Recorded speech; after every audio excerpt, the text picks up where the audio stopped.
Sanctus, Sanctus,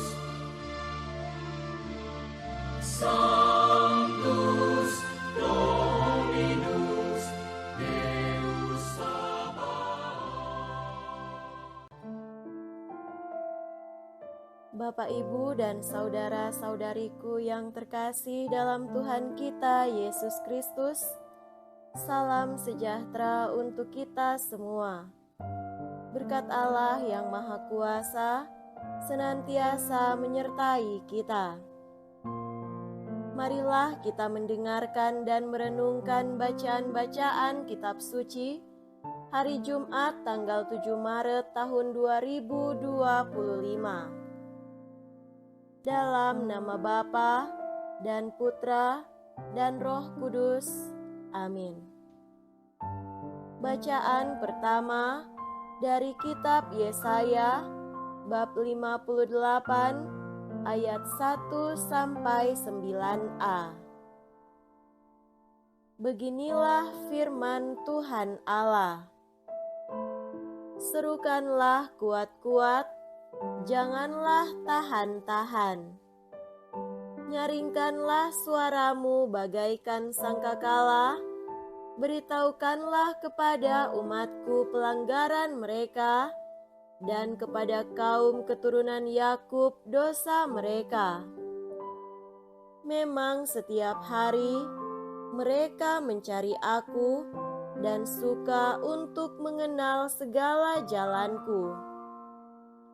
Seperti bangsa yang berlaku yang benar dan tidak meninggalkan hukum Allahnya, mereka menanyai aku tentang hukum-hukum yang benar. Mereka suka mendekat menghadap Allah dan bertanya, "Kami berpuasa, mengapa engkau tidak memperhatikannya juga? Kami merendahkan diri, mengapa engkau tidak mengindahkan juga? Camkanlah, pada hari puasamu, engkau masih tetap mengurus urusanmu, dan kamu mendesak-desak semua buruhmu. Sesungguhnya, kamu berpuasa sambil berbantah dan berkelahi, serta memukul dengan tinju, dengan tidak semena-mena.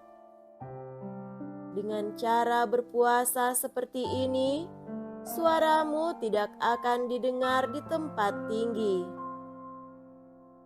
Inikah puasa yang kukehendaki, mengadakan hari merendahkan diri, menundukkan kepala seperti gelagah, dan membentangkan kain karung serta abu sebagai lapik tidur?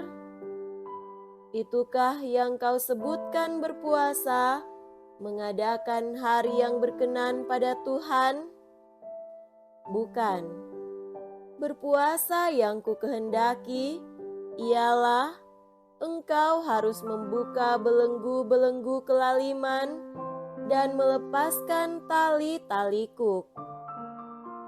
Membagi-bagikan rotimu bagi orang yang lapar, dan membawa ke rumahmu orang miskin yang tak punya rumah, dan apabila engkau melihat orang telanjang, supaya engkau memberi dia pakaian, dan tidak menyembunyikan diri terhadap saudaramu sendiri.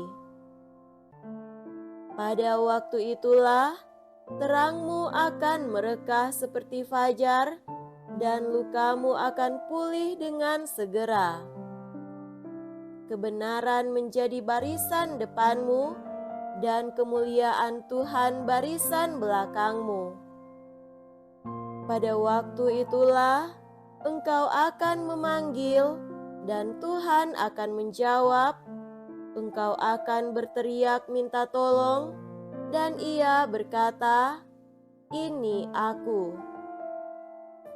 Demikianlah sabda Tuhan. Syukur kepada Allah. Semoga Tuhan beserta kita, sekarang dan selama-lamanya. Inilah Injil suci menurut Santo Matius. Dimuliakanlah Tuhan. Injil Matius bab 9 ayat 14 sampai 15.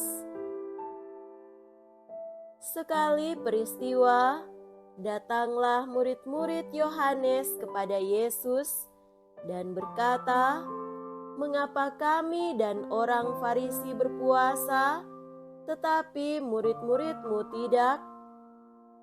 Jawab Yesus kepada mereka, "Dapatkah sahabat-sahabat mempelai laki-laki berduka cita selama mempelai itu bersama mereka?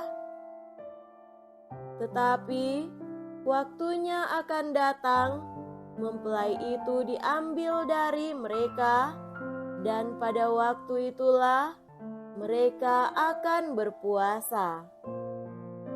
Demikianlah sabda Tuhan. Terpujilah Kristus.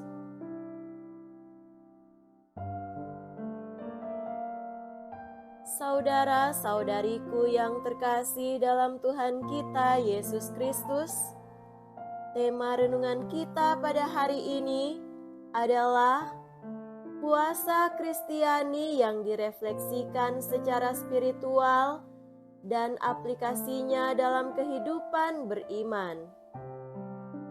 Dalam Injil Matius bab 9 ayat 14 sampai 15, kita menemukan pengajaran yang sangat dalam mengenai puasa dan kebangkitan spiritual. Marilah kita menyimak latar belakang ayat 14 dan 15 ini muncul dalam konteks diskusi antara Yesus dan para murid tentang puasa. Penting untuk memahami konteks sosial dan religius pada saat itu untuk mendapatkan pemahaman yang lebih dalam tentang pesan yang disampaikan. Puasa dalam konteks Injil Matius bab 9 ayat 14 sampai 15 bukan sekedar ritual, tetapi lebih kepada hubungan dengan Tuhan. Ini adalah waktu untuk refleksi dan mendekatkan diri pada Tuhan, bukan hanya untuk menunjukkan kesedihan. Dalam perjalanan lama, puasa seringkali dihubungkan dengan penyesalan dan permohonan. Namun, Yesus menekankan bahwa puasa harus datang dari hati yang tulus dan bukan sekedar kewajiban. Yesus menggambarkan dirinya sebagai pengantin. Ketika Dia hadir, saatnya untuk berita sukacita dan perayaan, bukan kesedihan. Ini menunjukkan bahwa kehadirannya membawa transformasi dalam hidup kita. Kita diajak untuk merenungkan bagaimana puasa dan perayaan berperan dalam spiritualitas kita. Apakah kita menggunakan waktu ini untuk mendekatkan diri pada Tuhan dan merayakan karyanya dalam hidup kita? Kita perlu mengubah cara kita melihat puasa dan perayaan. Kita perlu menjadikan setiap momen sebagai kesempatan untuk berkomunikasi dengan Tuhan. Yesus mengingatkan kita agar kita tidak terjebak dalam ritual yang kosong. Puasa harus memiliki tujuan dan makna yang dalam. Kita harus memastikan bahwa tindakan kita mencerminkan iman yang tulus. Dalam kehidupan sehari-hari, kita bisa menerapkan prinsip-prinsip ini dengan menjalani kehidupan yang baik dan penuh syukur. Setiap tindakan kecil bisa menjadi bentuk puasa dan perayaan yang sejati. Saudara-saudariku terkasih, puasa juga dapat dilakukan dalam konteks komunitas dan keluarga. Ketika kita berkumpul untuk berdoa dan berpuasa, kita saling mendukung dalam perjalanan rohani dan memperkuat ikatan kita sebagai umat beriman.